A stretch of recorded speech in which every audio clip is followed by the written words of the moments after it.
Ladies and gentlemen, welcome. I'm delighted that you're here, and I'm very pleased to welcome President Silajdžić back to CSIS. Ironically, the last time that he was with us here at CSIS, I wasn't here, but János was. So he remembers this vividly. Was 12 years ago. It was before the Dayton Accords had been settled, and it was sadly 2 weeks before Srebrenica. And so when you think of the sorrow and the tragedy, you know, that accompanied those days, it's a poignant remembrance for me, for all of us. I was over at the Defense Department at the time, and you know, it was quite a dramatic and traumatic time. And so to come back now, I mean, in one sense, we're fortunate that those very, very ugly and difficult days are behind us, but the days are not entirely behind us. And I think that's what we have the benefit of the President to speak to us today. When we met, and I briefly said, when I first went over to DOD, a friend of mine once took me through a mental exercise. And he said, imagine you have 4 inboxes on your desk. One inbox is for urgent and important. One is for non-urgent and important. One is for urgent but not important. And one is for not urgent and not important.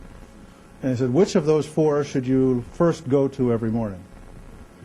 And of course your instinct is, will you go to the box that's urgent and important?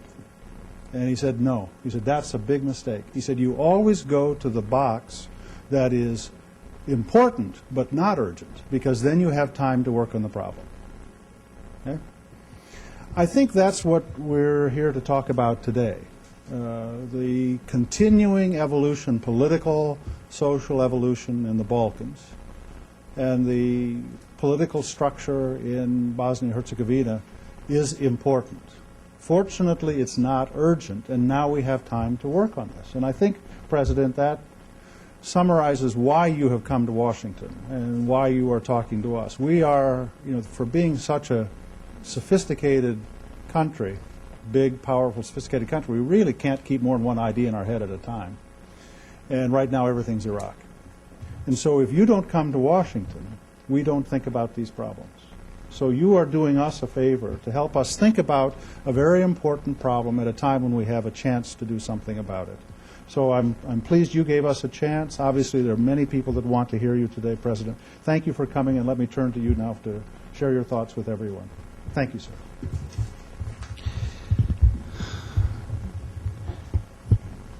Thank you, Mr. Hamri.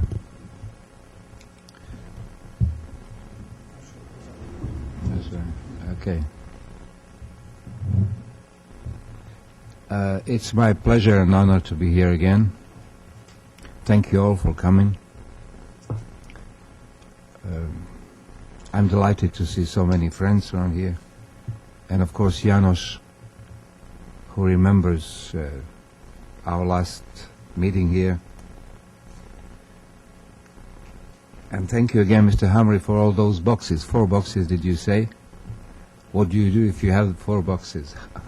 I have a proposal. Call in sick. That's the best thing to do. I intend here to bring. My purpose is to actually to revitalize the issue of Bosnia in Washington, generally, and with you here today, because it is an issue that is deemed a finished job. It has been done in many ways. There are still things that make us pay attention to this issue. And I'm trying not to be so subjective because, of course, I come from Bosnia. But it is an issue that could still, let me find the word, could still be of a concern to the international community. I intend to give you a brief on the background for those who have not followed the case of Bosnia so intensely, and then talk about different concepts here that we have now in Bosnia. There are different concepts of where Bosnia should go. And then just a few sentences about the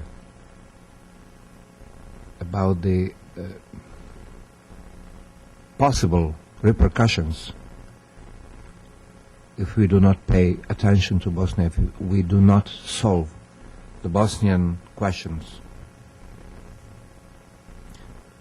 So, as you know, Bosnia and Herzegovina was the victim of the regime in Belgrade at that time. Croatia too. And there was a plan to expand Serbia at the expense of the neighboring states. So I believe that the cause of the problem there was an expansionist idea, the aspirations towards our lands. And this is not a new idea. This is my view. Now, there was what some people even call conflict or war. I believe that to be an aggression against my country. And it lasted from 92 till 95. Within that period we had war crimes, crimes against humanity, and finally, the worst of all crimes, genocide in Bosnia-Herzegovina, now official, and I will later try to expand a little bit on that subject. Generally, Bosnia and Herzegovina was and still hopefully is to some extent, a multicultural society to which it was natural for the citizens of Bosnia and Herzegovina of different cultures and religions to live together. It was not tolerance, because we did not tolerate each other, we lived together. Unfortunately, that was broken by a regime that had its own goals, and some people were in the way of that regime.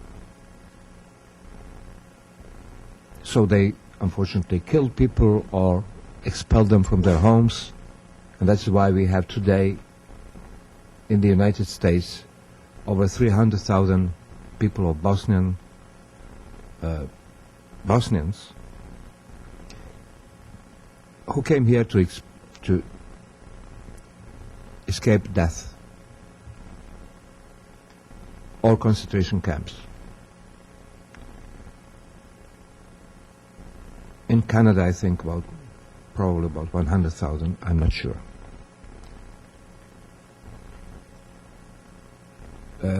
Those are fortunate ones. The unfortunate ones are now dead.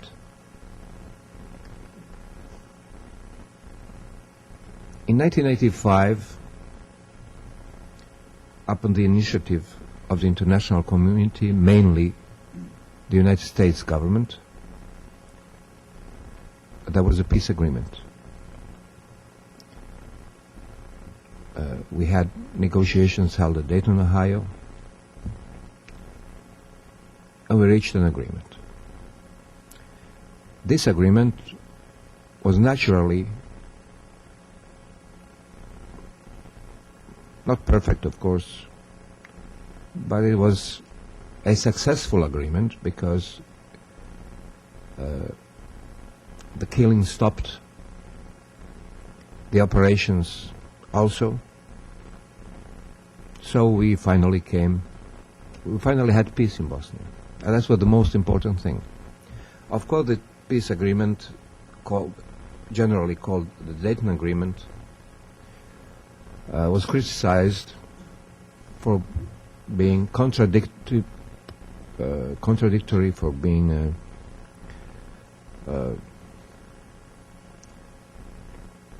legally very questionable, and so on and so on. But it was an agreement that brought peace to Bosnia, and this is the most important thing.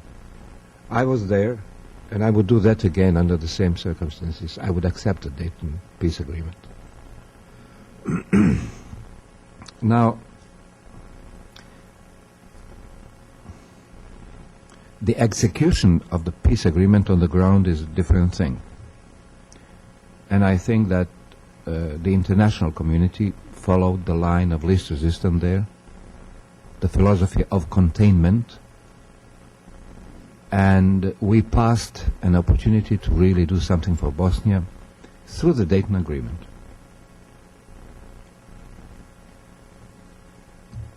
We are now where we are. It is, it's been years and years. There is progress in Bosnia, there is no doubt about it. Could be worse, but it could have been better.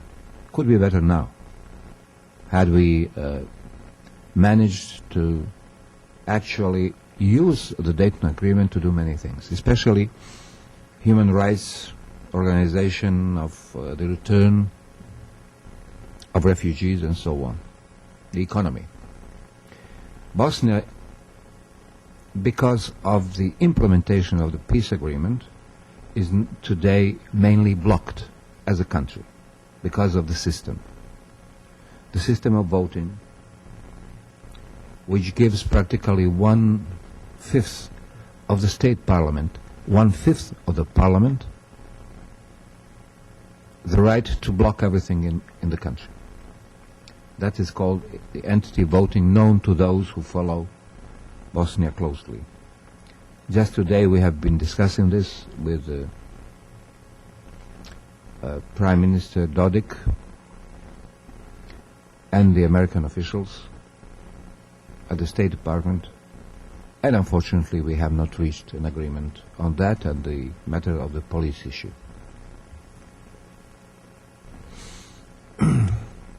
I hope we will reach an agreement in the near future, but today we failed to do that. Why did we fail? Because we have two different concepts of Bosnia to be. The concept that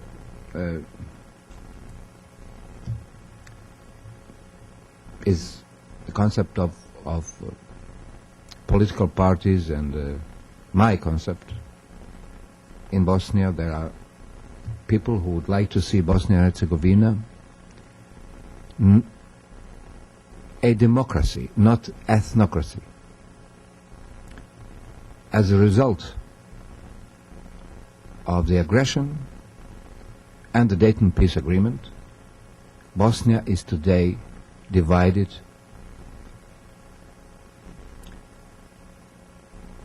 ethnically. So the citizen of Bosnia-Herzegovina is number 2. The ethnic groups are number 1. So this is a question of the individual rights and the collective rights.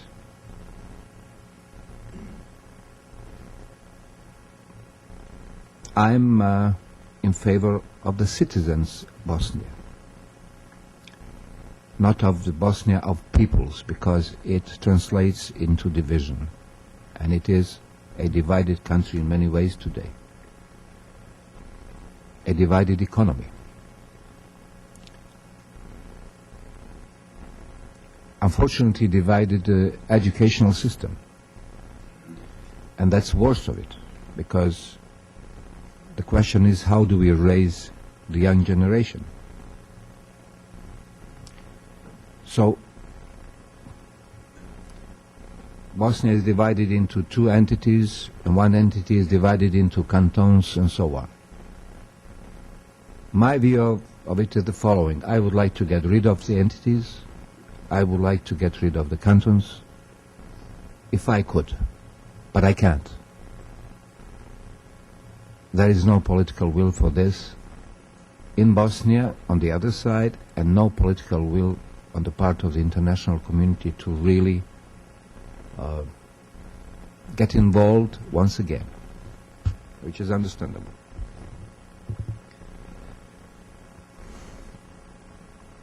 The other side, which means political parties from the entity of Republika Srpska within Bosnia-Herzegovina,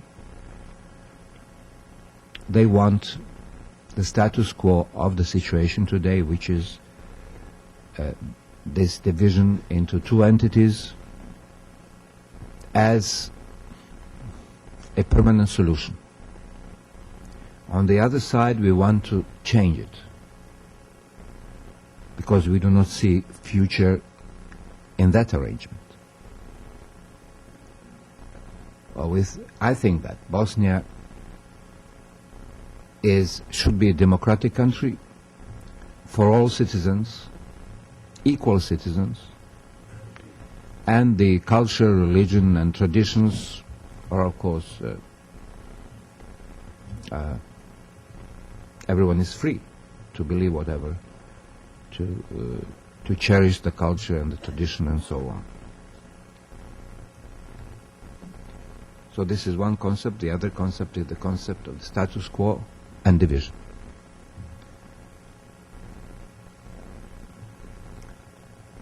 That's why we still talk, we still renegotiate the Dayton Agreement, we still try to come to find the middle ground, but we are not succeeding as yet. Those are the two concepts. And it's not easy to find the middle ground between these two concepts, between the individual right and collective right, between having two entities and having a stronger central government, not centralized, but enough of a central government, the minimum of it, in order for Bosnia-Herzegovina to be able to fulfill its duties internally and externally. And that's what discussions are all about. Bosnia-Herzegovina is on its path towards a full membership in the European Union. But we have problems there, because the European Union requests us to have some reforms first, like the police reform. And we are stuck there. Because in my mind, the reform is a reform. In the minds of people like Prime Minister Dodik, the police of Republika Srpska should remain there, as it is today. Now I must introduce the other element in this picture, being very brief, of course, and that is the judgment of the International Court of Justice of the 26th of February, which made genocide in Bosnia-Herzegovina official after 14 years of deliberation. And it says there was a genocide. It says who committed the genocide. Those are the institutions of the entity of Republika Srpska, the police and the army. That's one of the reasons why I cannot accept that within the new arrangement we have the police of Republika Srpska, because it is guilty of genocide.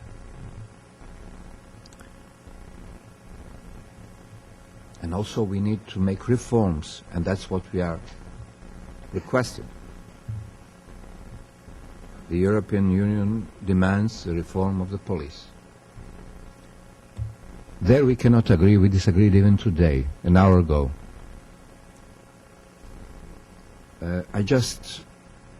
Not only me, of course, but those that I represent as the president of the party and other citizens, I believe that that name and that organization should not be there because it has committed genocide. Not only the name of it, but sometimes persons. And we have a list of about 500 people that are within that police and are on the list of those who took part in the operations leading to the genocide.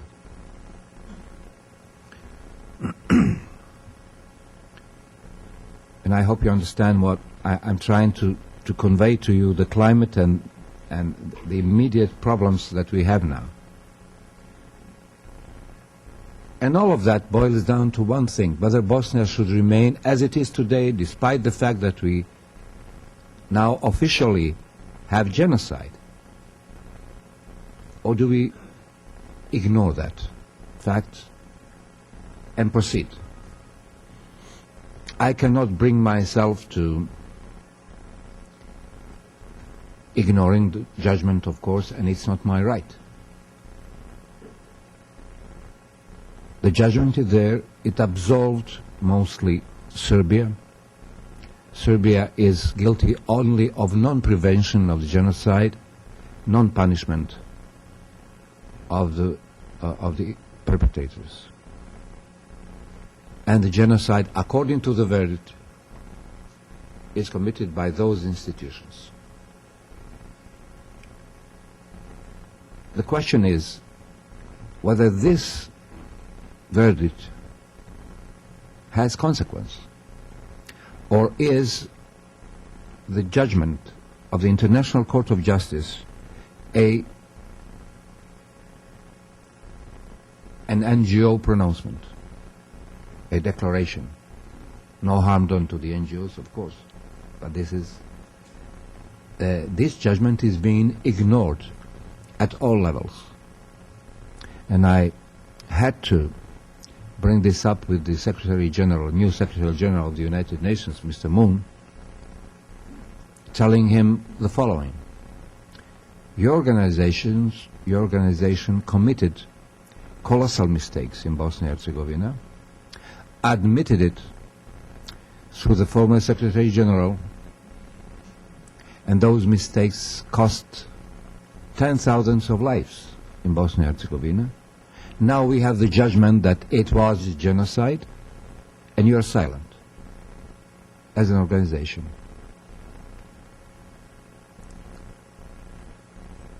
And I hope they will have something to say about that, because this is the Court of the United Nations that ruled that there was a genocide in Bosnia, and that the institutions of the entity of Republika Srpska within Bosnia-Herzegovina committed this genocide. So that's the question, whether we ignore it. And this is the first judgment of that court in history. This is the first time. And it's very important, not only for Bosnia, not only in Bosnia, but for the whole world. The question is, can you kill people and get away with it or not? You just let some time pass and forget about it. Can we afford that? That's a question not only for me, of course, and I cannot say anything, but I do not believe that the International Court of Justice judgment can be ignored. That would present a very, very bad message for the future. And that would present a problem in Bosnia-Herzegovina. And with this, I will finish now.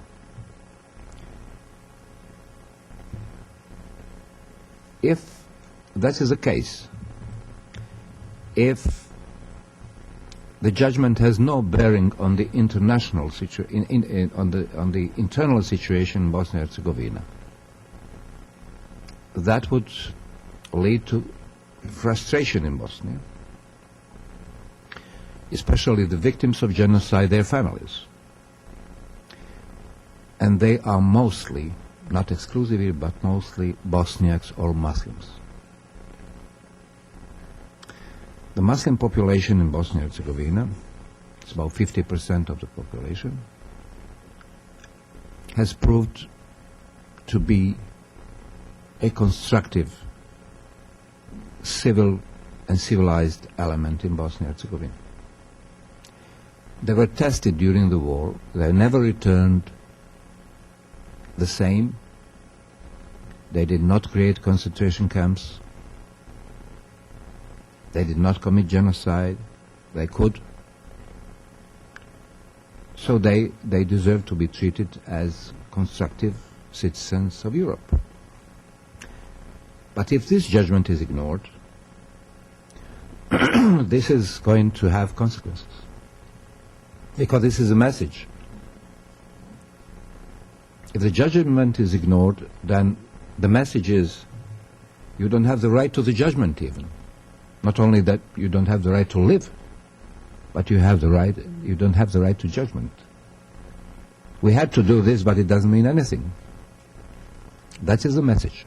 And the message is important. Because these constructive, civilized people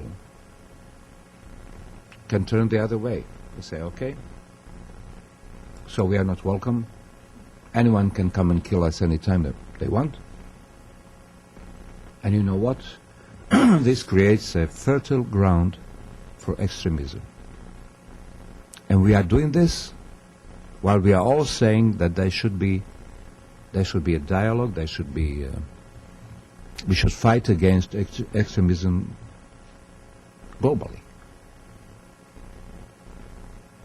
So there is a contradiction there. I will end with this, and I will thank you again for coming, this big number. Thank the organization here to have me, and of course my friend Janos. Thank you.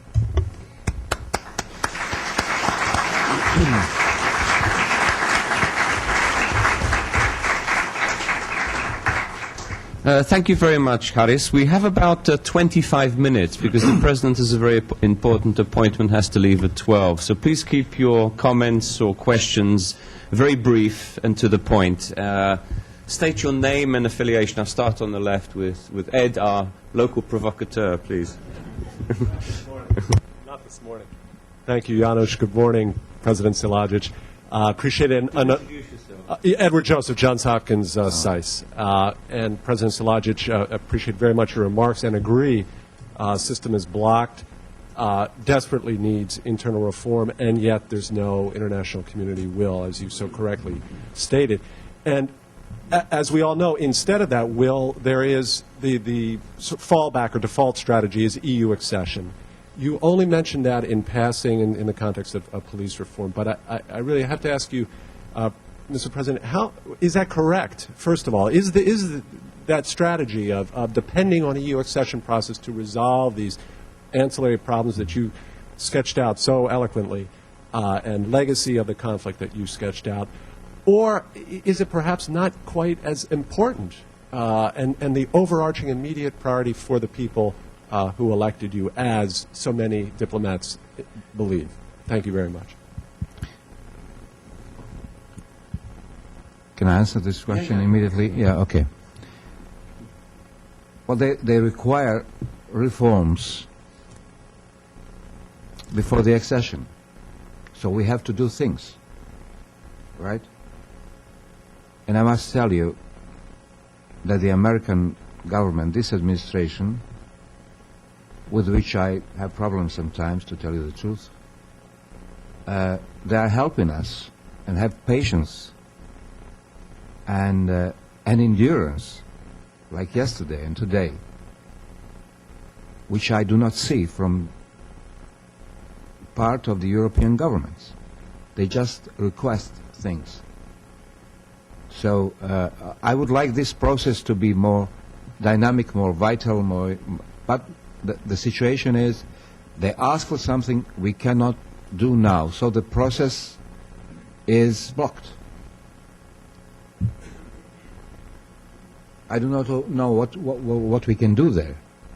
I, for one, cannot accept the existence of the Republika Srpska police, excuse me,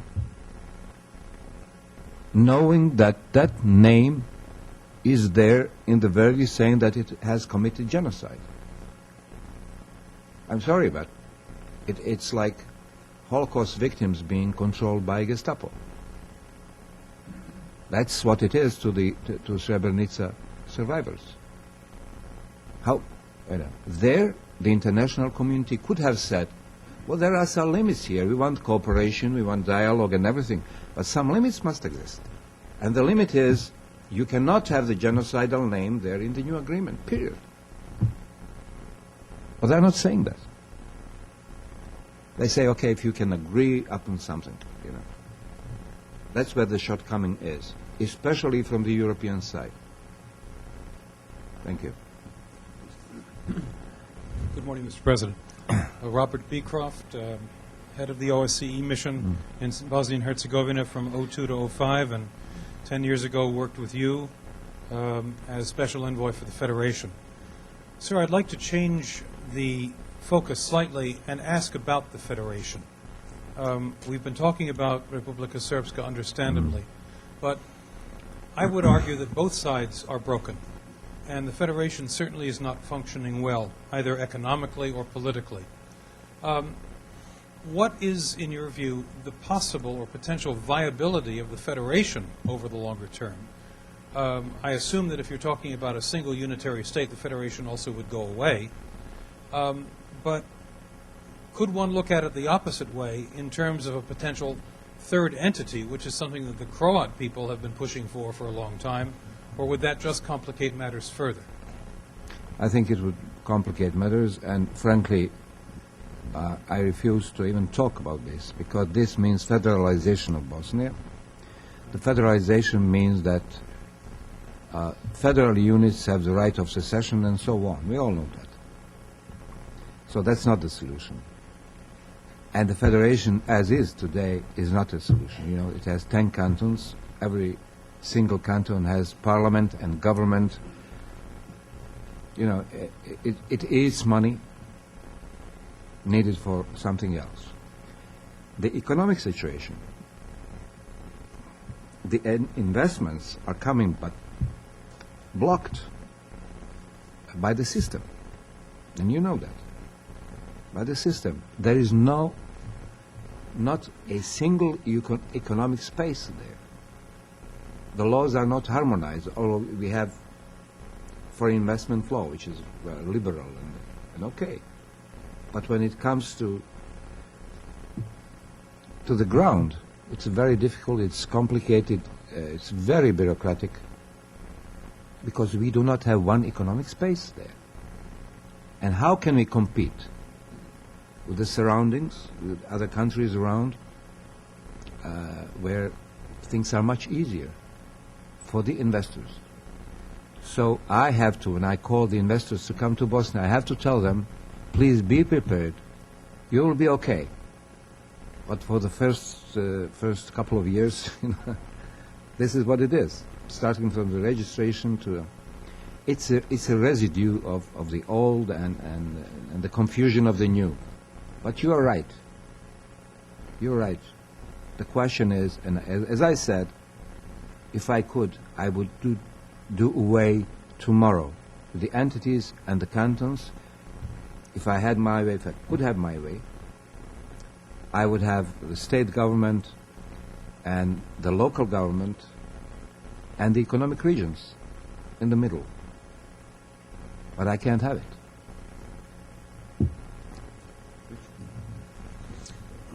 Rich Koslerich, former U.S. ambassador in Sarajevo. Mr. President, you spoke in very general terms about taking the decision of the court and implementing it. I wonder if you could be specific about what you would see as how that would accomplish your goal of creating a democratic, multi-ethnic Bosnia and Herzegovina that looks ahead to the future.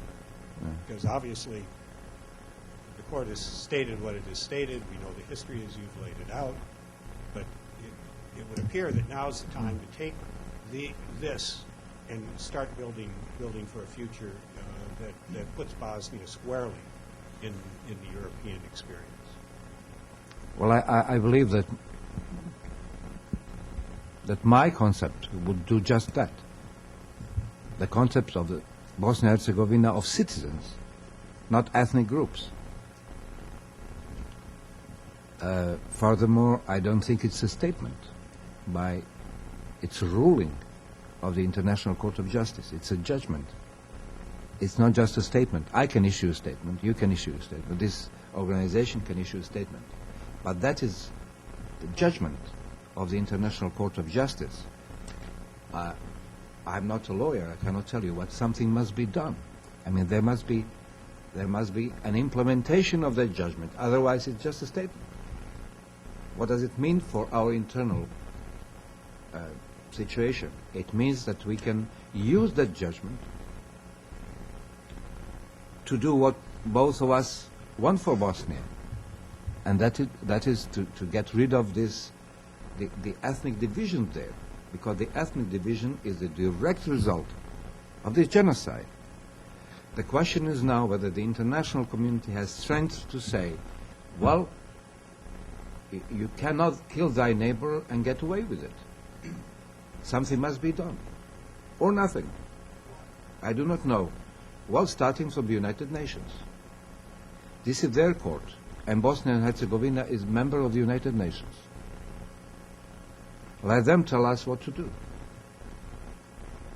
There are draft articles of the International Law Commission saying that all countries are obliged to work to erase the results of genocide. This country is obliged. My country too. All countries.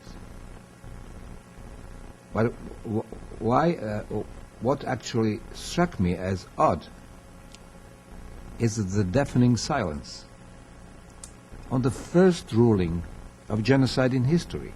As we know, Nuremberg happened before the court. But then we had the court, and the court rules, and it's like, like nothing. That is what perplexes me. Where do we want to go? Do we have important nations? Do we have unimportant nations, important people, unimportant people in this global situation? I don't think, we are all in one boat. And if it is rocked by genocides, we are going to have problems. That is why genocides must be punished.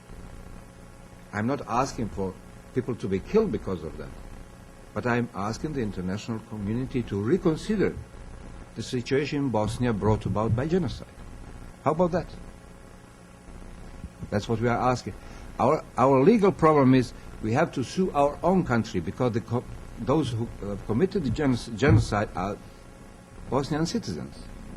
Unfortunately, that was also a political decision by the court to absolve Serbia. We all know what happened. We all know that. But they absolved Serbia. They said they are only guilty for non-prevention, which is a mistake in my opinion.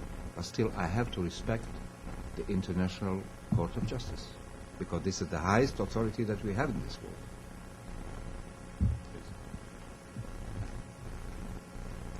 John Bosnich from the Serbian Unity Congress. I'm afraid I have to agree with the President on some of the key points that he's raised here, especially on the point of genocide. I'm named John after my grandfather's brother, Jovan, who died at Jasenovac. Jasenovac is a genocide that predates the killing of an estimated 8,000 men in the Battle of Srebrenica. The estimated number of people killed at Jasenovac by Croatian fascists with the assistance of Bosnian Muslim fascists in World War II is 800,000 people. Now, very little has been done by your government, Mr. President, or by any other institutions in Bosnia to make even an apology for the slaughter of 100 times more people than were ruled to have been slaughtered by this International Court of Justice decision. What we're suffering here is selective amnesia. Excuse me, could you keep it brief? 'Cause Yeah, this I'm is- going to ask the President to Please yes, ask a question. I'll try and be Otherwise brief. I'll have to cut you Yeah, off. okay. I'll Don't try not to be brief. I'll- Be brief. Yes, I will be, and I'll try not to be cut right off. now, please. Mr. President, could we not start this problem, start the resolution at its roots? The root of this recent conflict was the memory, at least on the Serbian side, was the memory of the genocide committed against them by the Bosnian Muslims and the Croats. Okay. Could your government do something to mitigate or somehow compensate for the results of a genocide 100 times worse, more numerous, let's call it, than the one that was suffered in Srebrenica? And specifically, what are you going to do to reverse the effects of Jasenovac and to bring to justice those people in Bosnia who are still living and were complicit in the genocide that led to all of this fighting and all of this killing? Okay. Mr. Bosnich, you will have to get some information more on Jasenovac, other than propaganda material that you have. If you do that, you will certainly then know how many Muslims died in Jasenovac. We obviously don't know that. I don't blame you.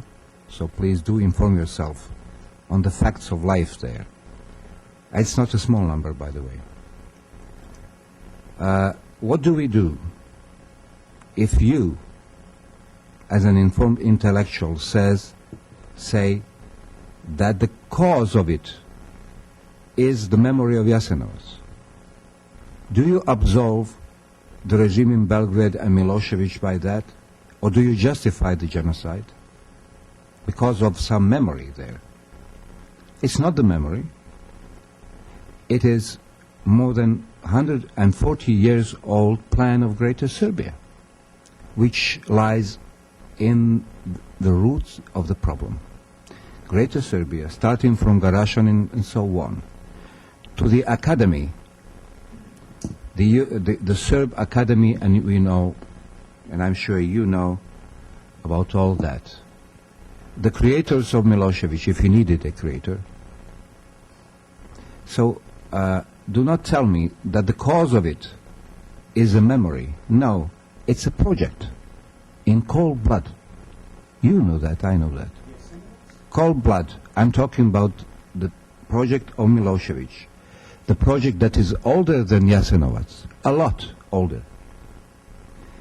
And do not tell me that because of Jasenovac, Muslim population in the Drina Valley was killed, Draže Mihailovic's order saying that all of them should be eliminated regardless of age and sex. Before Jasenovac. Regardless of age and sex. And that is a written order kept in one archive of the United States of America, and I think it's in Los Angeles. But it is all very well known to you. So the root is not Jasenovac, the root is project, and the root is primitivism. Primitivism and fascism. And how do we get rid of it? That's why I was talking about the education. The education, not ethnic education, but a normal education. People get information, people can go in one school in Bosnia. Unfortunately, I must tell you that we have today schools, ethnic schools. Children do not go to the same school. How about that?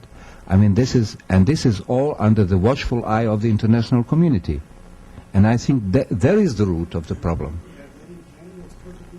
Okay, no more speeches, please, because we have a number of people here that... It is, yes, but in Canada they did not have the genocide. We had the genocide 10 years ago. And if you send people, young people, to different schools with all those fresh wounds, what would they teach them? Yes. Okay, please.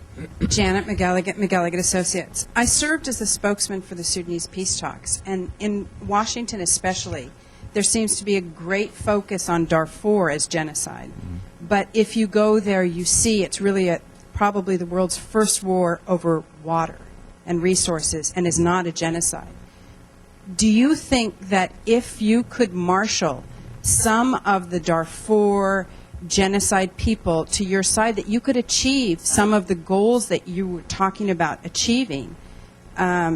Because they seem to be very active in the Holocaust Museum and the genocide stuff, and they're trying to prevent something. But could you marshal groups like that to actually work proactively for you? Maybe I'll take a few questions, so there's enough Okay. time. Okay, We've I'm got sorry. about 10 Yes. minutes.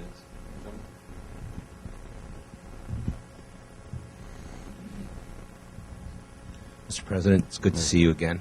Jonathan Landay, now with McClatchy Newspapers, but spent many years covering the crisis in Bosnia.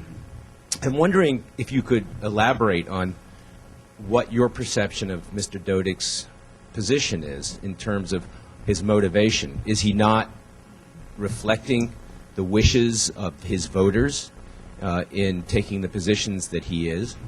And secondly, I'm wondering if you could talk about the impact that the political situation in Serbia is still having on Republika Srpska, and what you think might happen should the radical party in Serbia actually come to power. Good, maybe one more. Yeah. Yes, thank you. This on? Okay. Mr. President, you were recently with your fellow presidents. Introduce yourself. I'm Nathan Bine, Department of Defense. You were recently in Iraq with your fellow presidents to meet and see your troops there, who have performed very well and have shown what Bosnians can do to work together for a common goal. So I wonder, what lessons did you learn when you saw those troops over there? What did you bring back home from that trip? Okay. Well, thank you very much for the suggestion about Darfur. Of course, we need all the help we can get. Although the situations are very different. Bosnia-Herzegovina, by the way, is the richest country with water in Europe. We have rivers and the hydropower. We are going to build plants and so on. But thank you for your suggestion. Anyway, now the situation in Serbia, of course, influenced the situation in Bosnia-Herzegovina. And now we don't have time, and frankly, I would like not to go into the question of Kosovo and all that. But the existence of the radical party, people who do not recognize borders, who still talk about Croatia and Bosnia and so on, like, you know, it's their turf and so on. The existence of that party is a source of concern, because that is the single biggest party in Serbia. And when I listen to them, you know, it's like, and I think, when are we going to get rid of this in this region? People like Nikolic, for example, and Šešelj. That is frightening sometimes, you know, that they do not move with history. It's always Greater Serbia. It's always borders that they have in mind and so on. Well, you know, that's all I can say. It's a very long story. But generally, I think that the international community should do more to encourage democracy, real democracy there. Not to be so lenient sometimes when they ask for the NATO and the European Union ask for Mladic and Karadzic. Now Karadzic is forgotten, and I did not hear, I don't know, like he died, but he did not die. People are not talking about Karadzic. Mladic, that was the demand by the European Union, they dropped it. By NATO, they dropped it. I don't think those radicals understand this, this soft approach. I don't think they understand. So that's my great concern, these radical forces.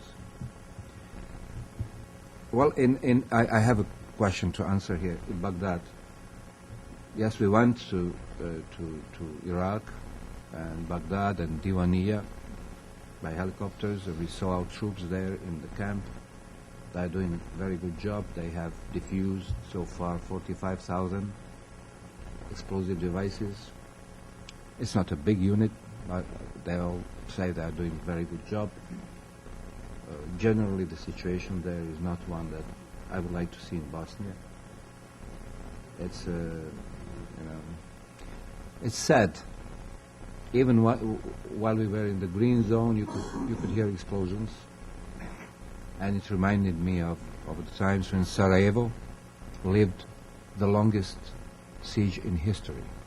Sarajevo endured the longest siege in history, and if the court, International Court of Justice, was really the International Court of Justice, they would have pronounced that genocide. There we have 1,400 children killed, and that is the longest siege in history of a major town. So, well, let's hope, let's be optimistic, but it's still very, very difficult there. You could smell the war there. Okay, last two very brief questions. First at the back. My name is Brian Beery. I'm a reporter for Europolitics. You were saying that the EU sort of slightly critical of its shortcomings and saying that the international community should be more involved. What specifically would you like the EU to do in terms of their strategy? For example, on police reform and constitutional reform, do you think that they could take a more hands-on approach in mediating the issue, or what is it you would like to see? Generally abandon the philosophy of the least line of resistance that has been followed ever since 1992, the least line of resistance and containment, and be more aggressive in requesting reforms in Bosnia-Herzegovina and isolating those who are against those reforms, because the price is paid by all citizens of Bosnia-Herzegovina. There are good things they do, but I believe that Bosnia-Herzegovina is not just a case like Czechoslovakia or Hungary, Czech Republic or Hungary or Bulgaria, and that is it merits special attention there, because there are good things in Bosnia going on. It's not a bad economy, actually. Our economy is better than the economy of some countries members of the European Union right now. Higher standards. But the thing is that we have a political legacy. There they should be more determined to really solve these problems. And I think sometimes they do it, but then it's not very consistent. And isolate those who do not want the reforms. If it is Harry Silajdžić, then do something with him, whatever. Last question to Dr. Sačibek. I'm enough old to remember many things, but I would like to start with this. Bosnia and Herzegovina was not conquered by army of Serbia in 1918, but Parliament of Bosnia invite Serbian army to come, and we decide to be part of Yugoslavia. This is important. Second, we are dealing with two problems. One is dissolution of Yugoslavia, another one is changing economic system from socialist, communist to free economy, and it is the reason why we have more problems. Third things, as 16 years old, I was in Ustasha jail.